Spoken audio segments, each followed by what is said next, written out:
And then Desiree, again, someone who you guys, if you are familiar with us, you should be familiar with Desiree. She is our accounting go-to guru.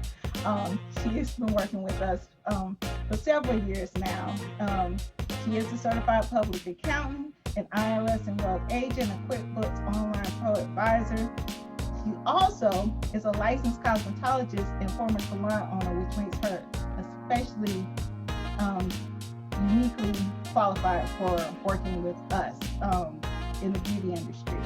And she uses her unique blend of professional experiences to provide salon professionals with accounting advice as the host of Profit and Beauty podcast as well. What are some of the challenges, common challenges that people come to you with? Well, I would say usually as your accountant, that is normally the first person that you want to see, but it's normally the last person that you wind up seeing. So what happens with me is when I have clients or customers come to me, the issues that they have occurred because of the fact that they didn't come to me sooner. So usually when you start a business, the most important thing that you're going to do is to choose your entity type. It's the most important thing because that is what is going to pretty much guide you through the rest of your business. So based on the entity type that you choose, everything else is going to be based on that. For example, how you maintain your books is going to be based on your entity type. As manufacturers, you might be looking for investors. If you're going to be looking for investors, it's extremely important that you pick the right entity type because most investors would prefer to see a business that is a C corporation only because there's a separation between you and the actual business. So if you're looking for investors, that's important because all other entity types, a lot of times your information flows through to your personal. So that's extremely important, okay, because you may lose the ability to get investors because of your corporate type. Even as an S corporation, that has its problems because you can only have a certain number of investors, okay? You can only have a certain type of investors. You can't have foreign investors with an S corp. So you really, really want to think about that in the beginning. When you're creating your plan, you want to know where are your sources of income going to come, where are your sources of investment going to come from? Are they coming from outside the United States? Are they coming from within the United States? Are they coming from business types? Are they coming from individuals? So when you think about all of that, then you can pick the proper entity type. Not only that, your entity type is going to also determine your tax obligation, okay? So in the beginning, when you're planning your business, these are the things that you want to start to lay out, okay? What are my tax obligations going to be? You have to understand them. If I create this entity type, what type of workers am I going to have? Are they going to be contractors? Are they going to be employees? You need to know that because there is a calculation that you may have to make if you decide to work with employees. And as you know, manufacturers, if you're trying to build a manufacturing type business, then more than likely, well, not more than likely, the people that work for you are going to be employees. So you want to do the math in the beginning so you can understand what is this going to cost me, okay? Do I need to actually start this now because of my requirements? Do I have enough finances to actually get started? Not only that, your business account. What type of accounts are you going to use? Can you commingle funds?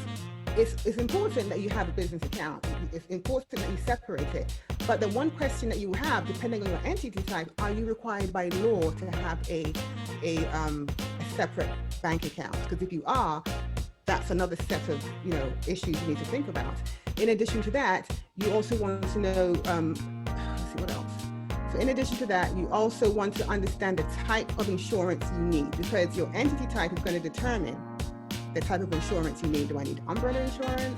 Do I need, what do I need to protect myself? And this is something that Natasha could probably speak on because me as an accountant, I can tell you all of the tax consequences of your choices, but you would need to go to an attorney when you're looking at the legalities of the business type you choose, because when you choose a particular business type, there is a legal consequence.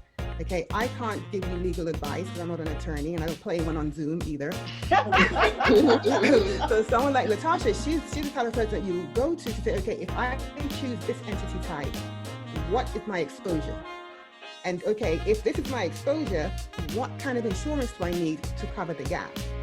So there are so many things that you need to know. So before you start a business, and it doesn't matter what type of business, it doesn't matter the size of the business, you always want to start out by speaking with a knowledgeable accountant, CPA, who can guide you through your business financial, your business finances from beginning to end. So you understand everything that's required of you. Now, whether or not you do it is a totally different story. But the fact that you know you're supposed to do it, so that way if you don't do it, when the hammer comes down, you're not surprised. You're like, okay, well, I knew I was supposed to do it, I just didn't. So now let me go ahead and correct my course from this point. So that's pretty much it.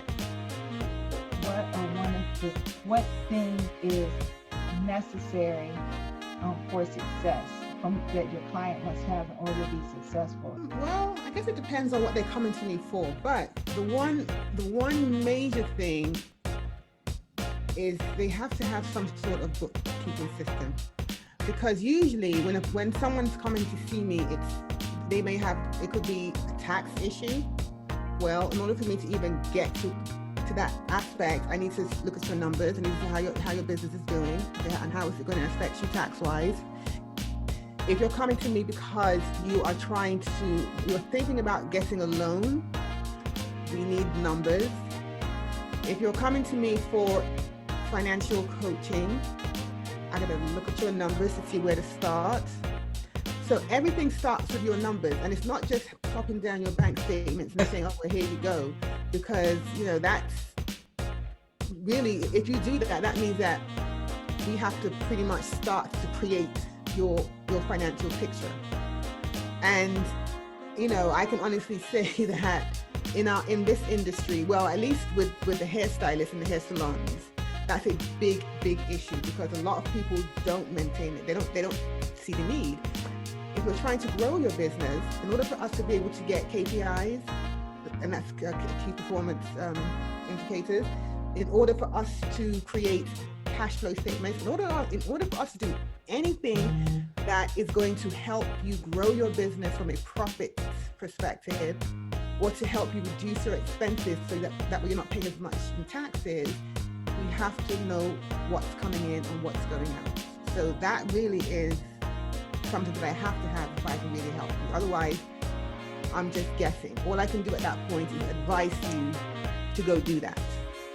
But if you come to me with it, then we can sort of move from there. Okay, that makes perfect sense. And can I just add one thing on my end? Because we are speaking to manufacturing people who are manufacturing their products.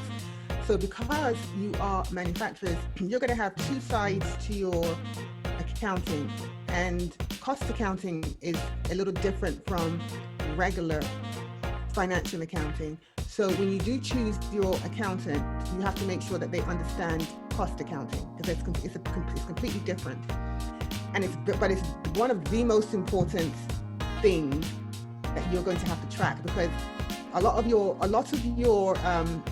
expense, not your expenses, but a lot of your expenses are going to go into the cost of your goods. Okay, so when Margaret was talking about something, she was saying something about adding certain amounts, right?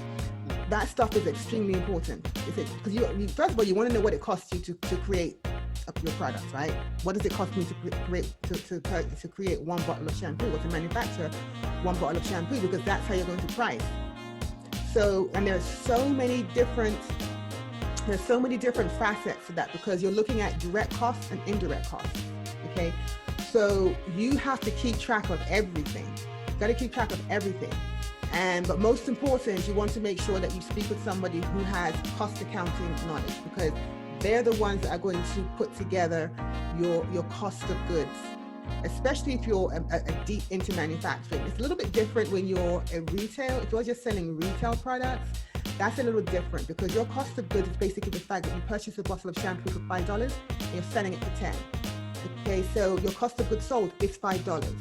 But when you're talking about different ingredients, Now you're looking at a different variable. And then you have the manufacturing space that you're working out of, whether you're working from your kitchen or wherever. If you're working out of a particular space, now you got to figure out how much of the indirect costs are going to be part of my cost of goods sold. And you want to capture every penny, because I've seen where manufacturing companies or other businesses who use cost accounting have lost, or rather they have minimized, or they have lost a lot in deductions. They don't keep up with everything. So you really do need an accountant who's going to do the heavy lifting for you. I'm not saying you have to do it, but you have to hire someone to do it. And that's why it's important, once again, to go back to your budget. You want to have those costs for paying an accountant in your budget, so you're not scrambling when it's time to actually to do these things. You're not scrambling trying to figure out, well, where am I going to get the money from? Because in your budget, you know that, okay, I can afford to pay, this is what I can afford to pay, and then you find someone that will work with you based upon the budget that you have.